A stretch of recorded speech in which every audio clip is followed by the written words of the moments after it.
Assalamualaikum. Welcome to my YouTube channel. Sorry, let's do it again.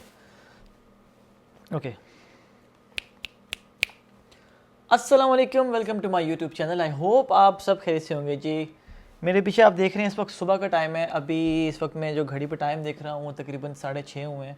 अभी मैंने सहरी की है, फिर नमाज़ पढ़ी है और मैंने सोचा कि चलें यार आपसे कितना टाइम हो गया है, कोई ऐसी वीडियो नहीं बनाई कि जिसमें आप अक्सर मुझसे ये चाहते हैं कि मैं कोई इन्फॉर्मेटिव वीडियो बनाऊँ, ग्राउंड रियलिटी बताऊँ कनाडा की। बहुत सारी चीज़ें ऐसी होती हैं।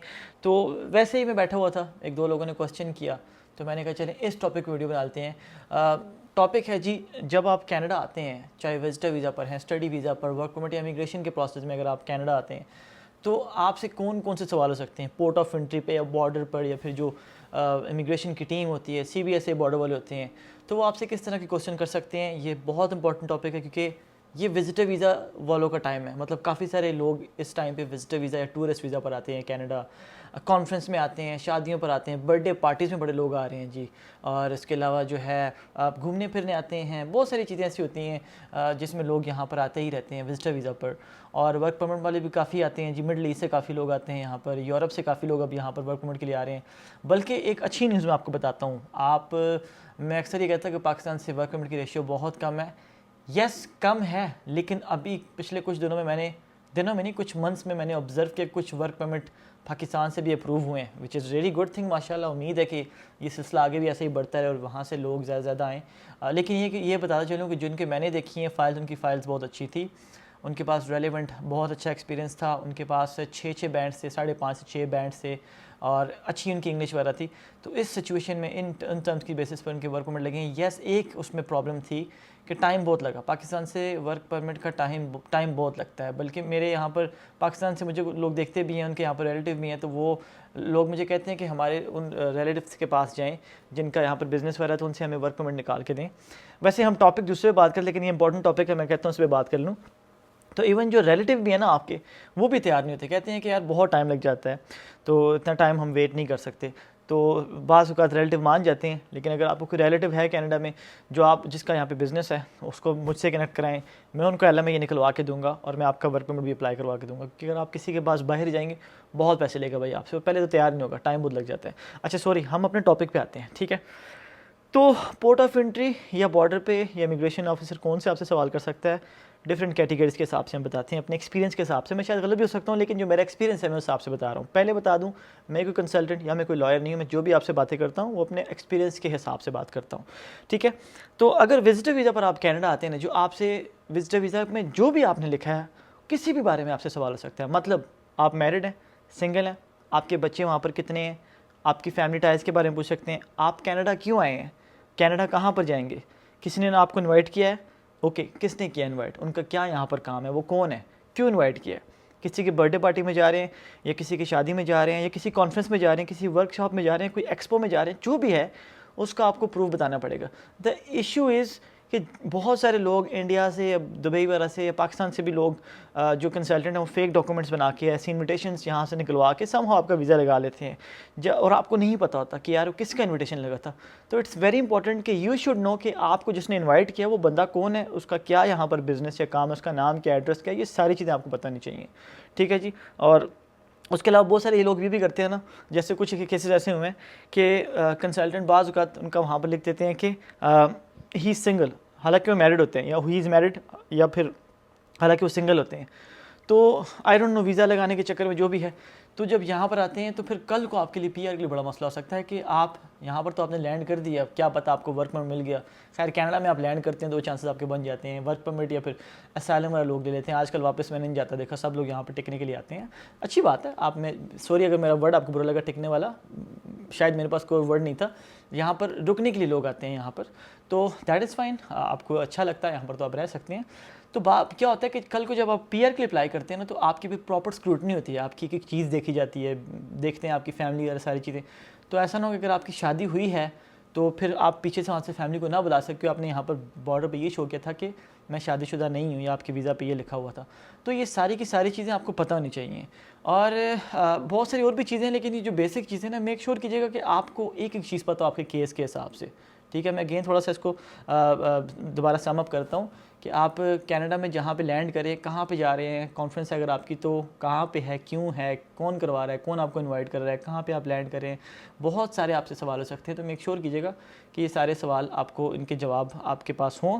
और फिर आप जब भी कनाडा आएँ, जितने भी टाइम के लिए आएँ, तो यहाँ पर कैलकुलेशन करके आएँ कि अगर आप वैंकूवर आए तो वैंकूवर में 1 महीने में रहने का कितना खर्चा हो जाएगा, खाने पीने का, रूम का, रेंट शेंट का, सारी चीज़ों का। टोरंटो जा रहे हैं, क्योंकि एक केस ऐसा हुआ था कि इंडिया से क्लाइंट आए थे हमारे, तो उनके पास विजिटर वीज़ा था, तो मेरे से रब्ता नहीं हो पाया अनफॉर्चुनेटली उनका। तो वो आते वक्त तकरीबन $2000 लेके आए थे। तो जब वहाँ यहाँ पर लैंड किया, उन्होंने पूछा आपके पास कितने पैसे हैं, तो उन्होंने बताया कि मेरे पास $2000 है। तो उन्होंने फिर उनको सिर्फ 14 डेज़ के अंदर बोला कि 14 डेज़ के अंदर आप वापस जाएँ, एग्जिट करें आप, ठीक है।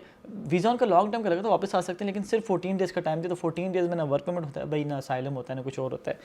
तो थोड़े पैसे ज़्यादा लेके आएँ ताकि वीज़ा ऑफिसर आपको कम से कम 6 मंथ का स्टे करने का मौका दे, क्योंकि आपको मिनिमम 6 मंथ के हिसाब से अपना बजट लेके आना है। क्योंकि यहाँ पर वैंकूवर में अगर आप रहेंगे तो खैर इसके में किसी और टॉपिक बाद वीडियो बनाएंगे कितना खर्चा हो जाता है, आप ये गूगल पे देख लीजिए कितना खर्चा होता है। अच्छा, दूसरा हम आते हैं जी स्टडी परमिट। बहुत सारे लोग आते हैं जी, माशाल्लाह से पाकिस्तान से बड़े लोग आ रहे हैं स्टूडेंट वीज़ा पर, और इंडिया से तो आते ही रहते हैं जी, वहाँ की बहुत अच्छी रेशियो है। तो स्टूडेंट से जो सवाल हो सकते हैं जी वो यही हो सकते हैं कि कोर्स कौन सा आपका। बाज़ औक़ात आप अप्लाई कर लेते हैं 12 के बाद जो होते हैं डिप्लोमा वाले, उनको नहीं पता होता कि हम कहाँ पे कॉलेज का पता होता है, लेकिन कोर्स जो कर रहे हैं वो कोर्स है क्या, उसका पीछे बैकग्राउंड क्या है, क्यों कर रहे हैं वो आप कोर्स, थोड़ी नॉलेज होनी चाहिए। तो वीज़ा ऑफिसर पूछ सकता है आपसे कि एक तो आपका आइल्स ज़रूर देखेगा जी, आपकी इंग्लिश। अच्छा, विजिटर वीज़ा में इंग्लिश नहीं देखते, ठीक है। वर्क परमिट में और स्टडी में आपकी इंग्लिश देखते हैं। इमिग्रेशन एक और प्रोसेस है, एक्सप्रेस एंट्री, PNP या शादी का वीज़ा, वो एक अलग चीज़ है, ठीक है। स्टडी परमिट या वर्क परमिट में आपकी इंग्लिश ज़रूर देखी जाती है, क्योंकि आप स्टडी करने आ रहे हैं तो आपको डेफिनेटली यहाँ पर जो आपका मोड ऑफ गाइडेंस होगा, जो भी इंस्ट्रक्शंस होंगी, आपका इंस्ट्रक्टर जो देगा, टीचर देगा, वो इंग्लिश में ही होंगी। तो इसीलिए आपकी इंग्लिश अच्छी होनी चाहिए। वीज़ा ऑफिसर आपको जज कर सकता है वहाँ पर, अगर उसको लगा कि आप फेक आइल्स करके आए हैं, जो चीज़ें होती हैं, वी नो दैट, आपको पता है, जो मुझे देख रहे हैं जो ऐसा करते हैं। तो आइल्स कैसी चीज़ें होती हैं, तो आपको मेक श्योर करें कि आपको इंग्लिश आती हो, ताकि अगर उसने आपको जहाँ से पकड़ लिया कि आपकी इंग्लिश ठीक नहीं, तो आपको वापस भेज सकता है। ज़रूरी नहीं कि आपका पासपोर्ट पे स्टैंप लग गई है तो आप यहाँ पर आ गए हैं, वो एक अलग चीज़ होती है। यहाँ पर आपको असल में जो मिलता है वीज़ा वगैरह सारी चीज़ें वो यहाँ पर होती हैं, ठीक है जी, एंट्री वगैरह जो होती है। तो अगर स्टूडेंट है तो इंग्लिश आपकी ठीक होनी चाहिए आइल्स के हिसाब से। वर्क परमिट होल्डर हैं तो आपको इंग्लिश आनी चाहिए, ताकि आप उससे बात कर सकें। वो आपसे ये कह सकता है कि भाई आप कल को जॉब करोगे, किसी फॉर्म में भी या ट्रक भी चलाओगे, तो आपको इंग्लिश तो आनी चाहिए ना। अगर लोगों से आप बात करोगे, कैसे करोगे काम, कैसे करोगे, आपका जो भी एम्प्लॉयर है कैसे आपसे बात करेगा, राइट। एम्प्लॉयर आपका गोरा भी हो सकता है, देसी भी हो सकता है, लेकिन उस चीज़ को नहीं देखेगा। वो ज़रूर देखेगा कि आपके पास थोड़ी बहुत इंग्लिश आपको आती हो, ठीक है जी। तो इसीलिए स्टूडेंट वीज़ा पर आपकी इंग्लिश अच्छी हो जी, और उसके अलावा आपको पता हो कि आपका कोर्स क्या है और कोर्स का बैकग्राउंड क्या है, आपका कॉलेज कहाँ पे है और पीछे का बैकग्राउंड क्या था। और ये भी कह सकते हैं कि अगर आपकी फील्ड और यहाँ पर आप ये फील्ड को करना चाह रहे हैं, तो इन सारी चीज़ों के सवालों के जवाब आपको आने चाहिए। तीसरा, वर्क परमिट। आप सबका और हमारा भी फेवरेट टॉपिक, मुझे बहुत अच्छा लगता है वर्क परमिट, और मेरी हमेशा ख्वाहिश होती है कि बहुत सारे लोग जो वर्क परमिट की ख्वाहिश करते हैं, खुदा करे, ऊपर वाला करे, अल्लाह करे कि आपका वर्क परमिट की वो ख्वाहिश पूरी और आप कनाडा आए अपनी फैमिली के साथ यहाँ पर एक अच्छी लाइफ गुजारें। अच्छा, वर्क परमिट अगेन इंग्लिश आपको आनी चाहिए।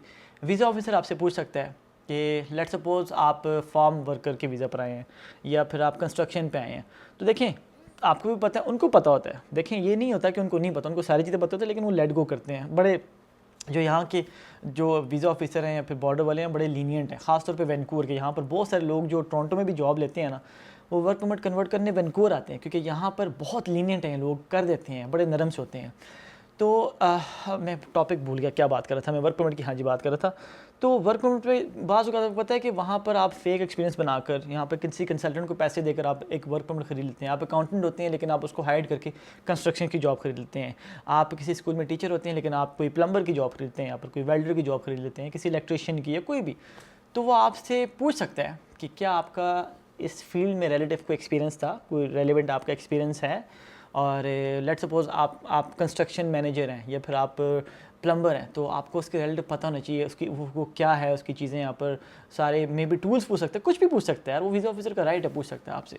तो मेक श्योर को आपके वर्क परमिट की जो भी डिटेल्स आपको पता होनी चाहिए, आपके एम्प्लॉयर का आपको पता होना चाहिए, बहुत सारी चीज़ों का आपको पता होना चाहिए।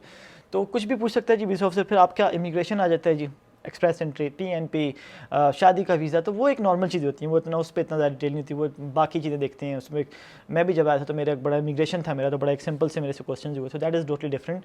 लेकिन जो मैं समझता हूँ सबसे ज़्यादा सवाल होते हैं जी विजिटर वीज़ा पर, उसके बाद होते हैं स्टडी वीज़ा पर, और फिर होते हैं वर्क परमिट पर। विजिटर वीज़ा पर बड़े सवाल होते हैं, सम टाइम नहीं भी होते, पर्सन टू पर्सन डिपेंड करता है।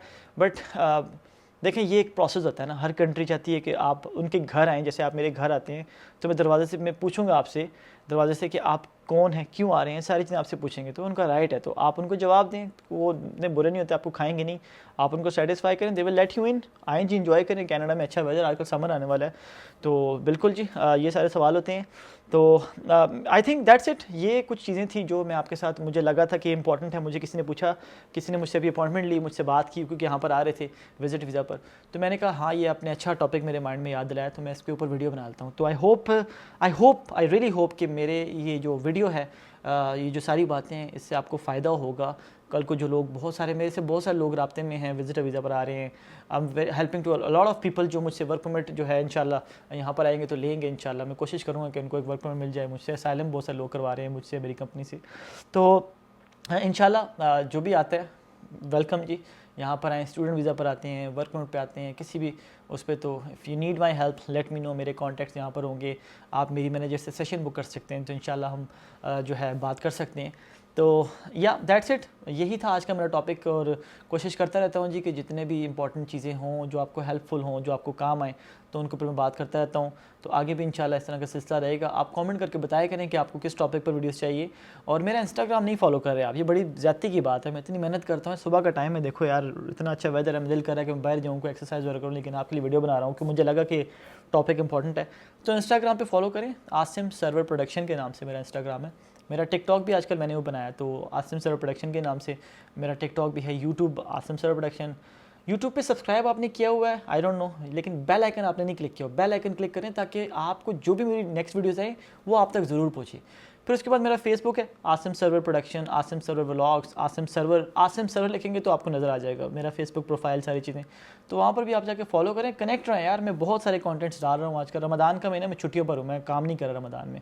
तो वैसे भी इस साल में पढ़ रहा हूँ, तो इस साल में ज़्यादा काम नहीं कर रहा, तो मैं ज़्यादातर टाइम जो है अपनी पढ़ाई के बाद फ्री होता हूँ, तो मैं आपसे मैं कंटेंट बना सकता हूँ। तो आप फॉलो करेंगे तो मुझे एक इंकरेजमेंट मिलेगी, मोटिवेशन होगी, और मैं आपके साथ वीडियोज़ बनाता रहूँगा। तो अभी जी वीडियो के बाद मैं शायद अभी लाइव सेशन पे आऊँ, लेकिन मैं शायद अभी बाहर जाने वाला हूँ, क्योंकि बहुत अच्छा वेदर। आप देखें बाहर हल्की हल्की बारिश लगी है, but it's really good weather. अभी समर आ रहा है, तो समर में वैसे भी हम लोग बड़ा एंजॉय करते हैं। शुक्र करते हैं कनाडा में समर आए।